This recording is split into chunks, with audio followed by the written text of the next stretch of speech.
Hope is a 20-year veteran of the United States Navy. With background in cryptologic, computer programming, and systems engineering, Mr. Hope's diverse framework centers on the military and national intelligence area. He attended postgraduate studies at the Defense Intelligence College and holds a BA in Business Management with a concentration in Information Systems from the University of Maryland. With over 30 years of experience in the computer industry, Mr. Hope has become an expert of microcomputer networks, computer security, computer forensics, and industry compliance matters. His company, Scion Incorporated, specializes in computer network security and employs 40 people, over 50% of whom are veterans, in my hometown of Peoria. Scion, which provides, determines, and ensures the confidentiality, integrity, and availability of your network, that's their mission, is to provide remote and on-site computer network security to include access control, forensics, intrusion, and vulnerability detection, risk assessment, auditing, and incident response to government and corporate networks. Last year in 2009, Mr. Hope started the first ever Businesses Back to Basics in Peoria, recognizing that budgets were tight and information technology is crucial to a company's continuation of operations and success. Scion launched this service to assist local businesses with their IT concerns. Beginning February 23rd of 2009 and still continuing, Scion offers free support to any IT-related issue a business may have. Additionally, seats in this call center are being filled by IT professionals in the community currently seeking full-time positions with benefits. Given his diverse background and his work with federal governments, I know Mr. Hope has several ideas for how Congress can work to improve the service-disabled veteran-owned small business program. And with that, I'm happy to yield 5 minutes to Stephen Hope of Office Automation Systems. Welcome, Mr. Hope. Thank you and good afternoon. Chairman Nye, Ranking Member Schock, and members of the committee. Thank you for inviting me to testify today. My name is Steve Hope.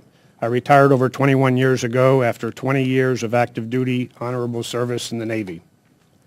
In 1990, I started my own company, a small computer consulting firm with offices now in Peoria, Illinois, and Bowie, Maryland. I have a service-connected disability and run the day-to-day operations of my company. I'm the president and CEO of Office Automation Systems Limited.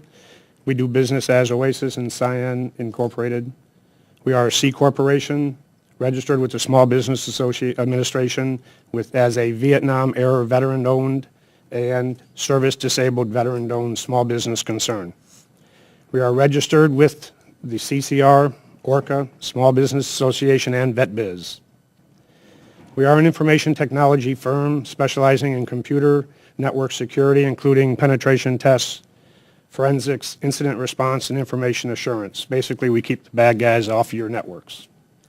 Over 50% of my employees are veterans, and nearly every one of my employees carry a certified industry certification.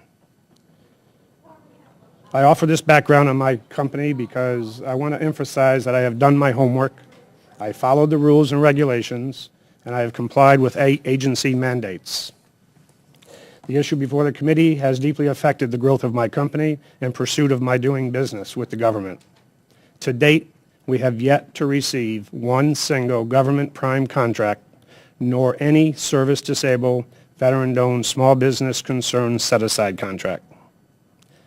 I have read every word of the GAO reports that have been submitted to the committee, and while I have no firsthand knowledge of waste, fraud, or abuse of SDVO contracts, it doesn't surprise me.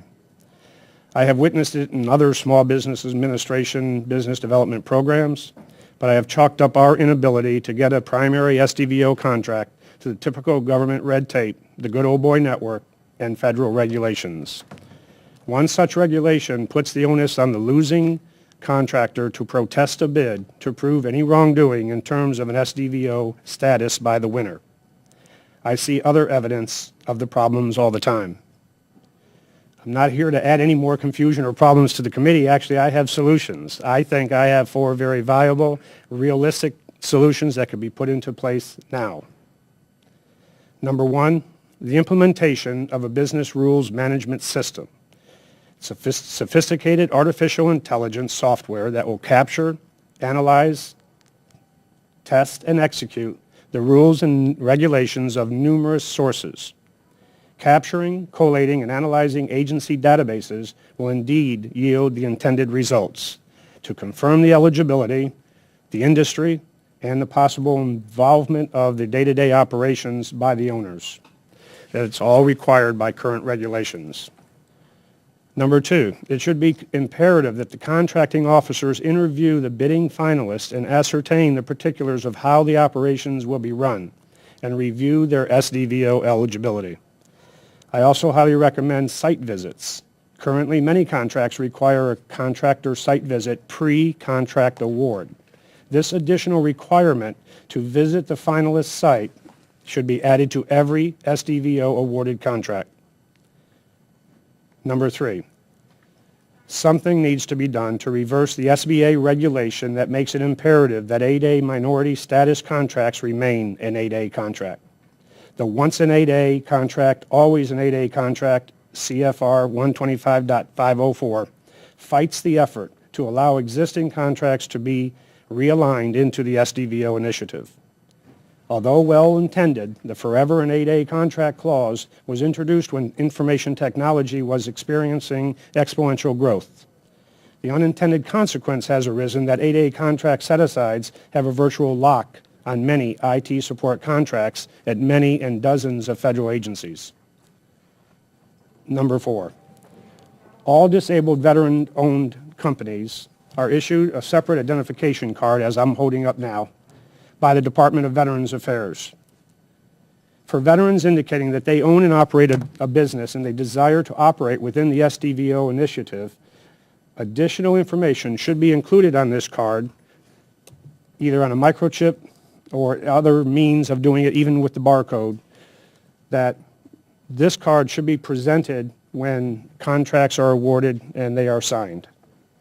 My overall goal in addressing the committee today is to make myself available, my experiences known to the committee members, and I hope to illustrate how the President's SDVO directive actually affects the business owners attempting to do work with the federal government.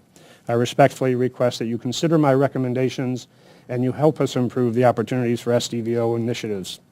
I would like to thank the committee for inviting me. Thank you for the opportunity to testify, and I would like to answer any questions.